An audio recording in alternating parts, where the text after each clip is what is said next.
Olá, pessoal que está no primeiro Congresso Internacional de Contabilidade aí na Colômbia. Vim apresentar para vocês a nossa proposta de pesquisa, né, uma proposta que visa investigar um pouco as propostas de ações financeiras para cumprimento da lei anti-suicídio no Brasil. Meu nome é Jorge Xavier dos Santos Filho, sou mestrando em psicologia aqui da Universidade Federal de Pernambuco. E essa proposta de pesquisa é conduzida junto com o Luciano Oliveira, que está lá em Londres, e com o Fernando Gentil de Souza, que é professor de contabilidade aqui na Universidade Federal de Pernambuco, né? É um professor doutor, e estamos juntos fazendo esse projeto de investigação, né? O que nos colocou a pesquisar sobre isso foi principalmente a pandemia de Covid-19, que a gente viu fortemente o adoecimento da população aqui no Brasil, né? Principalmente questões de saúde mental, como o isolamento social causava, né? O estar afastado do seu ambiente habitual, longe das amizades, dos vínculos familiares e também a perca de muitas das pessoas próximas que as pessoas tiveram.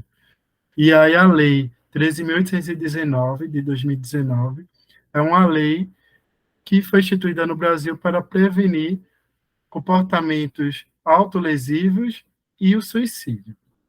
E aí é importante, primeiramente, saber que antes da Covid-19 já tinha dados alarmantes, segundo o próprio Ministério da Saúde, em que falava-se de epidemia de suicídio.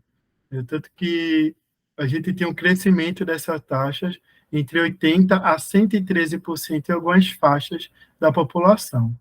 E aí a população que mais sofria com isso era a população de jovens, né? Por exemplo, na faixa entre 15 e 18 anos, a gente teve no ano somente de 2019, 1.066 mortes.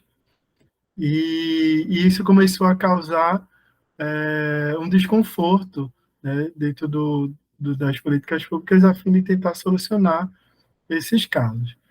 E aí é importante a gente também, dentro dessa lei, já que fala de suicídio e de comportamento autolesivos, também tem que diferenciar esses comportamentos. O comportamento autolesivo é aquele comportamento que a pessoa faz algo para se ferir, provocador, né, que provoca de alguma forma algum machucado no seu corpo, mas ele não tem em si a intenção suicida, né? Já os comportamentos suicidas são aqueles que têm uma ideação, que têm um comportamento com o objetivo de tirar a própria vida. Tanto que a OMS classifica, apesar de não classificar o comportamento autolesivo como comportamento suicida, ele é um comportamento de risco para o suicídio, né, levando até a atenção dos profissionais de saúde também com relação a esses comportamentos. E, e aí, por que falar disso numa questão financeira, né? A gente sabe que a questão suicídia é causada por muitos fatores, né? São vários os fatores que levam a pessoa a cometer o suicídio. E uma delas é a questão financeira, né? Estar desempregado, não estar equilibrado financeiramente, faz com que a pessoa possa ter o risco de cometer suicídio.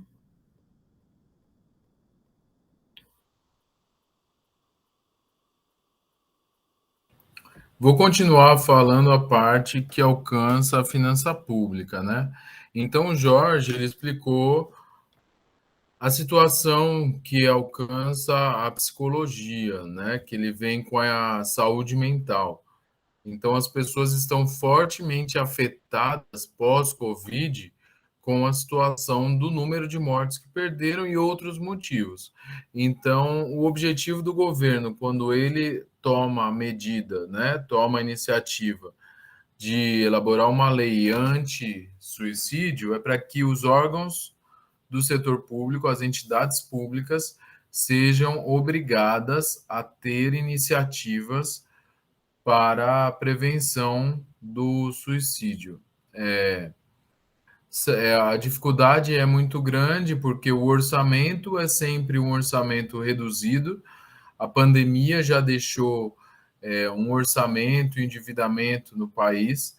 A gente sabe que existe um crescimento natural da despesa, né? Porém, tudo que acontece no setor público, tanto com relação ao que é recebido, como com relação ao que é pago, tem que ser autorizado por lei.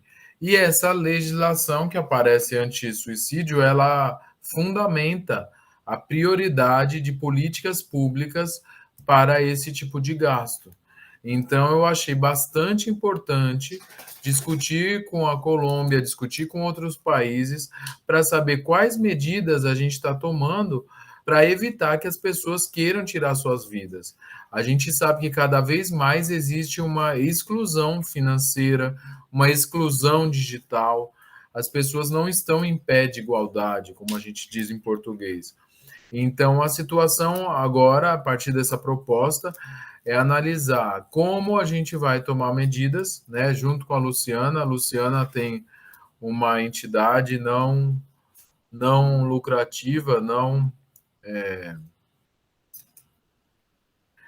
uma ONG que a gente chama, né, organização não governamental, que ela trata do Caring Friends. A instituição dela é voltada para a prevenção de suicídio em Londres. Então a gente uniu assim essas três possibilidades da situação prática da Luciana, da situação prática do Jorge, como estudante de mestrado em psicologia, entendendo o aumento do suicídio, e a minha situação prática com relação ao orçamento público, né? Para a gente fazer, a partir daí, uma análise de iniciativas que já acontecem.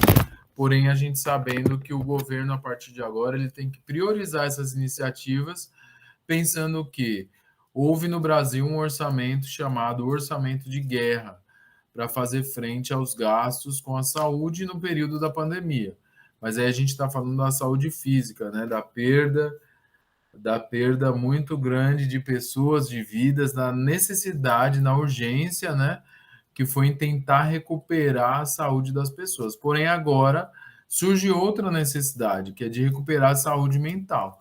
Então, até a própria estrutura poderia ser utilizada, a gente pode propor o consórcio, né, que é a integração entre diferentes esferas, federal, estadual, municipal, e também a prioridade com iniciativas que mostrem como essas finanças vão atender essa necessidade de prevenção ao suicídio, né, colocando luz a esse problema, né, que surge essa proposta. Então, quero agradecer em nome de assim da Universidade Federal de Pernambuco e daqui do Brasil a oportunidade de participar, e a gente está aberto para sugestões para o nosso trabalho. Obrigado.